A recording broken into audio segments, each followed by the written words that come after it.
Hi hello welcome back to my channel. അപ്പോൾ കുറച്ചധികം നാളുകൾക്ക് ശേഷമുള്ള ഒരു ലോങ് വീഡിയോ ആണിത്. ഇന്ന് ഞാനുള്ളത് പത്തനംതിട്ടയിലാണ്. ഞാൻ ഒറ്റയ്ക്കല്ല, എൻ്റെ 2 ഫ്രണ്ട്സും കൂടെ എൻ്റെ കൂടെ. ഈ സെൻറ്ററിലിരിക്കുന്ന ആളാണ് അശ്വതി, തൊട്ടപ്പുറത്തുള്ളത് ഭാഗ്യ. ഭാഗ്യയുടെ വീട് പത്തനംതിട്ടയിലാണ്. അപ്പോൾ ഞാനും അശ്വതിയും കൂടെ ഇവിടേക്ക് വന്നതാണ്. ഇന്നലെയാണ് നമ്മളിവിടെ എത്തിയത്. അപ്പോൾ തൊട്ടടുത്ത ദിവസം രാവിലെ നമ്മളിതാ കൊട്ടാരക്കര അമ്പലത്തിലേക്കാണ് വന്നിരിക്കുന്നത്. കുറച്ച് നാളത്തെ ആഗ്രഹമാണ് ഇവിടെ വരണം എന്നുള്ളത്. സത്യം പറഞ്ഞാൽ അത് ഇവിടുത്തെ ഉണ്ണിയപ്പം കഴിക്കാനായിട്ടാണ്. ഇവിടുത്തെ ഉണ്ണിയപ്പം ഭയങ്കര ഫേമസ് ആണെന്ന് എല്ലാവർക്കും അറിയുന്നുണ്ടാവുമല്ലോ. അപ്പോൾ തൊഴുതൊക്കെ ഇറങ്ങി അങ്ങനെ കയ്യിൽ ഉണ്ണിയപ്പം കിട്ടിയിട്ടുണ്ട്. എനിക്കാണെങ്കിൽ അത് കിട്ടിയ പാടെ കഴിക്കാനായിട്ട് ഒരു സമാധാനമില്ല. അപ്പോൾ അവിടെ മാറി നിന്നിട്ട് കഴിക്കുകയാണ്. ഈ ഉണ്ണിയപ്പം ഞാൻ ആദ്യമായിട്ട് കഴിക്കുന്നത് ഞങ്ങളുടെ 9ാം ക്ലാസ്സിൽ ഭാഗ്യ ഹോസ്റ്റലിലേക്ക് കൊണ്ടുവന്നിട്ടാണ് കേട്ടോ. അന്നത്തെ ആ ടേസ്റ്റ് ഇപ്പോഴും എൻ്റെ മനസ്സിലുണ്ടെന്ന് പറഞ്ഞാൽ അതൊരിത്തിരി എക്സാജറേഷനായി പോയില്ലേ എന്ന് നിങ്ങൾക്ക് തോന്നുന്നുണ്ടാവും. പക്ഷെ അല്ല കേട്ടോ, എനിക്കത് ഭയങ്കരമായിട്ട് ഓർമ്മയുണ്ട്. എനിക്കത് ആ ടേസ്റ്റ് ഭയങ്കര ഇപ്പോഴും എൻ്റെ നാവിലുണ്ട്. അപ്പോൾ അങ്ങനെ എന്തോ ഒരു സുപ്രഭാതത്തിൽ അത് വീണ്ടും കഴിക്കണം എന്നുള്ള ഒരു ആഗ്രഹത്തിൻ്റെ പുറത്താണ് ഇങ്ങോട്ടേക്ക് വന്നത്. അന്നത്തെ അതേ ടേസ്റ്റ് ഇപ്പോഴും ഉണ്ടോ ചോദിച്ചാൽ ചെറിയ ചെറിയ മാറ്റങ്ങളൊക്കെ വന്നിട്ടുണ്ട്. എന്നാലും കിട്ടിയ സന്തോഷത്തിൽ ഞാൻ പെട്ടെന്ന് തന്നെ ഒരു 4 എണ്ണമൊക്കെ കഴിച്ചു. അങ്ങനെ അവിടെ നിന്ന് ഇറങ്ങി രാവിലത്തെ ഭക്ഷണവും കഴിച്ചിട്ട് നമ്മൾ അടുത്തതായിട്ട് പോകുന്നത് ചടയമംഗലത്തേക്കാണ് കേട്ടോ. ആ പേര് പറയുമ്പോഴേ നിങ്ങൾക്ക് മനസ്സിലാവും അടുത്ത് ഞങ്ങൾ എന്താ കാണാൻ പോകുന്നതെന്ന്. ലോകത്തിലെ തന്നെ ഏറ്റവും വലിയ പക്ഷിയുടെ സ്കൾപ്ചറുള്ള ജഡായു എർത്ത് സെൻറ്ററിലേക്കാണ് നമ്മൾ പോകുന്നത്. അപ്പോൾ നമ്മളിതാ എൻട്രൻസിലേക്ക് എത്തിയിട്ടുണ്ട്. ചടയമംഗലത്ത് ബസ് ഇറങ്ങിയിട്ട് അവിടെ നിന്ന് ഒരു ഓട്ടോ പിടിച്ചിട്ടാണ് നമ്മളിങ്ങോട്ട് വന്നത്. ഏകദേശം 2 കിലോമീറ്ററേ ഉള്ളൂ. അപ്പോൾ അങ്ങനെ ടിക്കറ്റ് എടുത്തിട്ട് നമ്മൾ നടക്കാൻ തുടങ്ങിയിട്ടുണ്ട്. നമ്മൾ വാക്ക് വേ ആണ് ഇവിടെ സെലക്ട് ചെയ്തത്. വേറൊരു ഓപ്ഷൻ ഉള്ളത് കേബിൾ കാറാണ്. വാക്ക് വേക്ക് ഞങ്ങൾക്ക് ഒരാൾക്ക് 324 രൂപയാണ് ആയത്. കേബിൾ കാർ ആണെങ്കിൽ 500 സംതിങ് എന്തോ ആണ് വരുന്നത്. നമ്മളെന്തായാലും നടന്നു കാണാൻ നേരത്തെ തീരുമാനിച്ചതാണ്. അപ്പോൾ ഒരു സെക്യൂരിറ്റി ചെക്കൊക്കെ കഴിഞ്ഞിട്ട് നമ്മൾ മുകളിലേക്ക് കയറാൻ തുടങ്ങി. സെക്യൂരിറ്റി ചെക്കിൻ്റെ അവിടെ നമ്മൾ പ്ലാസ്റ്റിക്കോ അതുപോലെ ഫുഡ് ഐറ്റംസോ ഒന്നും മുകളിലേക്ക് കൊണ്ടുപോകാൻ പാടില്ല എന്ന് അവർ പ്രത്യേകം പറയുന്നുണ്ട്. അപ്പോൾ അതിന് വേണ്ടിയിട്ടാണ് ആ ചെക്കിങ്. ആദ്യം കയറി വരുമ്പോൾ ഇങ്ങനെ റൂഫൊക്കെ ഉണ്ട്. പക്ഷേ ഇനിയാണ് ശരിക്കുള്ള നടത്തം തുടങ്ങാൻ പോകുന്നത്. ഇതാ കണ്ടില്ലേ, ഇനി അങ്ങോട്ട് പ്രകൃതി സൗന്ദര്യമൊക്കെ ആസ്വദിച്ച് പതുക്കെ പോകണം. മഴക്കാലം ആയതുകൊണ്ട് തന്നെ ഞങ്ങൾ കുട കയ്യിൽ വെച്ചിട്ടുണ്ടായിരുന്നു. പക്ഷേ ഏറ്റവും കംഫർട്ട് നമ്മൾ ഇപ്പോൾ വാങ്ങിക്കുന്ന റെയിൻകോട്ടില്ലേ, റെയിൻകോട്ട് എന്തെങ്കിലും കയ്യിലുണ്ടെങ്കിൽ അതാണ് കുറച്ചുകൂടെ കംഫർട്ട്. ഈ കുട പിടിച്ച് നടക്കുന്ന അത്ര ബുദ്ധിമുട്ടുണ്ടാവില്ല. നമ്മളെന്തായാലും റെയിൻകോട്ടല്ല, കുടയാണ് എടുത്തിട്ടുള്ളത്. അങ്ങനെ നമ്മൾ നടത്തം തുടരുകയാണ്. ആദ്യം തന്നെ ഈ സ്റ്റെപ്സൊക്കെ കാണുമ്പോൾ നമുക്ക് ചെറിയൊരു പേടി തോന്നും, ഇത്രയും കയറി ഉണ്ടാക്കേണ്ടതെന്ന് തോന്നും. പക്ഷേ ഇതൊരു തുടക്കം മാത്രമായിരുന്നു. ഇനി എങ്ങോട്ടാണ് ശരിക്ക് കയറാനുള്ളത്. നമുക്കിതൊന്നും ഒരു പ്രശ്നമേ അല്ല എന്നുള്ള രീതിയിലാണ് ഞാൻ തുടക്കത്തിൽ ഓടിച്ചാടി പോയിരുന്നത്. പക്ഷേ കുറച്ച് കഴിയുമ്പോൾ ഗ്രാജുവലി നമ്മൾ ക്ഷീണിച്ച് തുടങ്ങും. എന്നാലും കുഴപ്പമില്ല, ഇടയ്ക്കിടയ്ക്ക് ഇതുപോലെയുള്ള നല്ല വ്യൂ ഒക്കെ കിട്ടുമ്പോൾ അതൊക്കെ കണ്ട് കുറച്ച് നേരം റെസ്റ്റ് എടുത്തിട്ട് വീണ്ടും മുകളിലേക്ക് കയറുകയാണ്. ഭാഗ്യത്തിന് നമ്മൾ ചെന്ന ദിവസം ഞാൻ നേരത്തെ പറഞ്ഞ പോലെ വലിയ മഴയൊന്നും ഉണ്ടായിരുന്നില്ല, ചെറിയ ചാറ്റൽ മഴയായിരുന്നു ഉണ്ടായിരുന്നത്. അപ്പോൾ നമ്മൾ മഴയൊക്കെ നനഞ്ഞ് ഇങ്ങനെ വർത്തമാനം പറഞ്ഞ് നടക്കുവാണ്. നടന്ന് ക്ഷീണിക്കുമ്പോൾ കുടിക്കാനായിട്ട് അവിടെ ഇവിടെയായിട്ട് ഇതുപോലെ വെള്ളമൊക്കെ വെച്ചിട്ടുണ്ട്.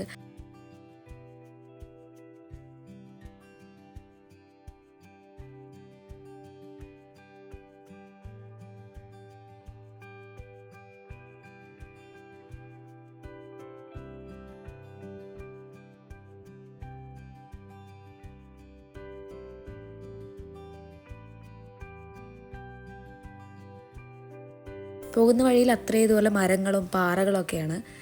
ഇതാ ഒരു തുരങ്കം പോലെയൊക്കെ അവരിവിടെ ഉണ്ടാക്കി വെച്ചിട്ടുണ്ട്. ഇത് കുറച്ച് ദൂരം മാത്രമേ ഉള്ളൂ. എനിക്ക് തോന്നുന്നു അവർ ജസ്റ്റ് ഒരു ഭംഗിക്ക് വേണ്ടി ഉണ്ടാക്കിയതായിരിക്കണം.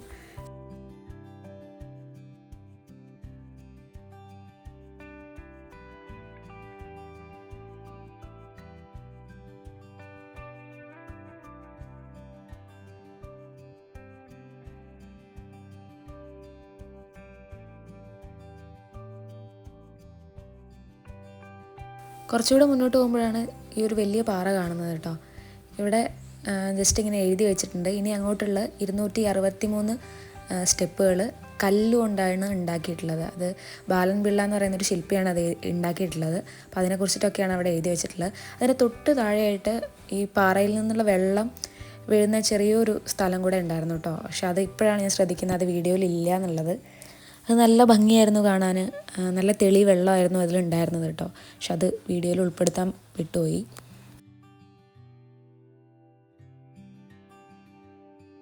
അങ്ങനെ കുറച്ച് കയറി ക്ഷീണിച്ചപ്പോൾ ഒരു സ്ഥലത്ത് ഇങ്ങനെ നിന്നതാണ്. അപ്പോഴുള്ള വ്യൂ ആണ് കണ്ടത്. ഞാനും ഭാഗ്യം എന്തായാലും അത്യാവശ്യം നന്നായിട്ട് ക്ഷീണിച്ചിട്ടുണ്ട്. അശ്വതി ആണെങ്കിൽ ഇതൊന്നും എന്നെ ബാധിക്കില്ല എന്ന് പറഞ്ഞിട്ട് സ്റ്റെപ്സ് കയറിക്കൊണ്ടേ ഇരിക്കുകയാണ്. ഇവിടെ എത്തിയപ്പോൾ ഞങ്ങൾക്ക് ചെറിയൊരു ആശ്വാസം തോന്നി. കാരണം തൊട്ടടുത്ത് തന്നെ വലിയൊരു പാറ കാണുന്നുണ്ട്. നമ്മൾ ഓൾമോസ്റ്റ് എത്താറായെന്ന് നമുക്ക് മനസ്സിലായിട്ടുണ്ട്. എന്നാലും ഇനിയും കുറച്ച് സ്റ്റെപ്സ് കൂടെ കയറാനുണ്ട് കേട്ടോ.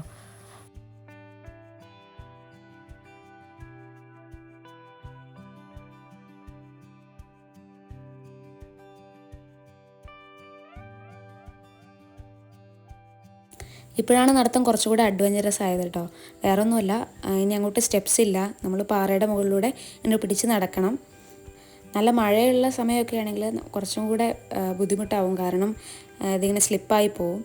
ഇപ്പോൾ പിന്നെ വലിയ പ്രശ്നമില്ല, നമുക്ക് ഇങ്ങനെ പിടിച്ച് കയറാം.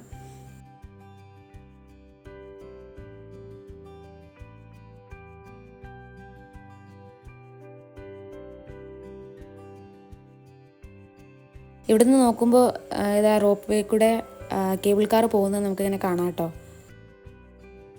അങ്ങനെ അതൊക്കെ കണ്ടിട്ട് ഇങ്ങനെ നടക്കുകയാണ്. ഇപ്പം തീരുമോ എന്ന് വിചാരിച്ചിട്ട് കുറേ നേരമായി നടക്കാൻ തുടങ്ങിയിട്ട്.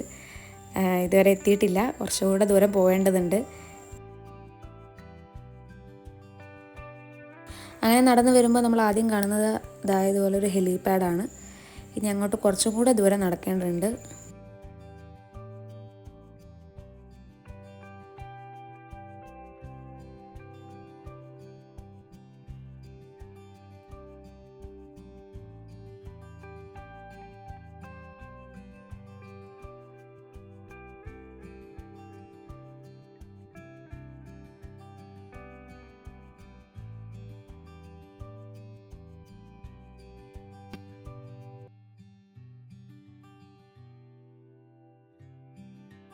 അങ്ങനെ അറ്റ് ലാസ്റ്റ് നമ്മൾ ജഡായുവിൻ്റെ അടുത്ത് എത്തിയിട്ടുണ്ട്.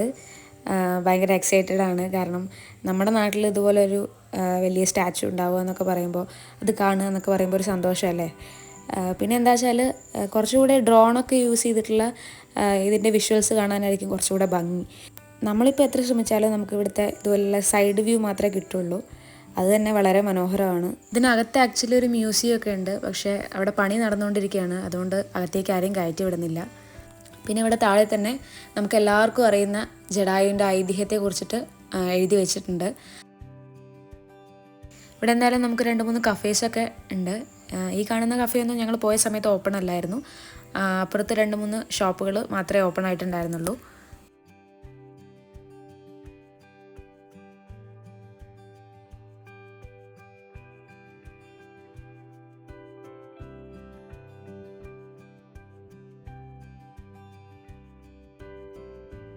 നമ്മളെന്തായാലും കുറച്ച് നേരം അവിടെ ചുറ്റി നടന്ന് കാണുകയൊക്കെ ഉണ്ടായി.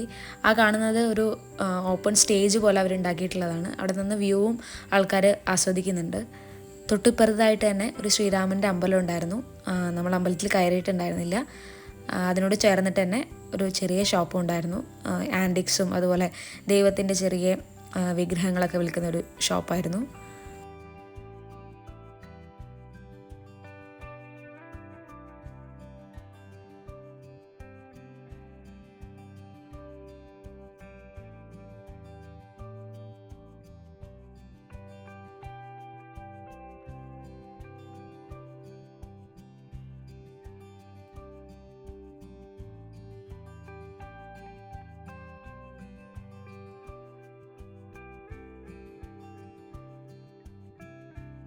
അങ്ങനെ കുറച്ച് നേരം അവിടെ സ്പെൻഡ് ചെയ്തതിന് ശേഷം നമ്മൾ തിരിച്ചിറങ്ങുകയാണ്. തിരിച്ചു വേണമെങ്കിൽ നമുക്ക് കേബിൾ കാർ എടുക്കാം കേട്ടോ. പക്ഷേ ഞങ്ങൾക്കത് അറിയുന്നുണ്ടായിരുന്നില്ല, പിന്നീട് ഒരു വീഡിയോയിൽ കണ്ടതാണ്. നമ്മുടെ ഈ കുട്ടി വീഡിയോ എല്ലാവർക്കും ഇഷ്ടപ്പെട്ടാൽ please do like, share and subscribe. Thank you for watching.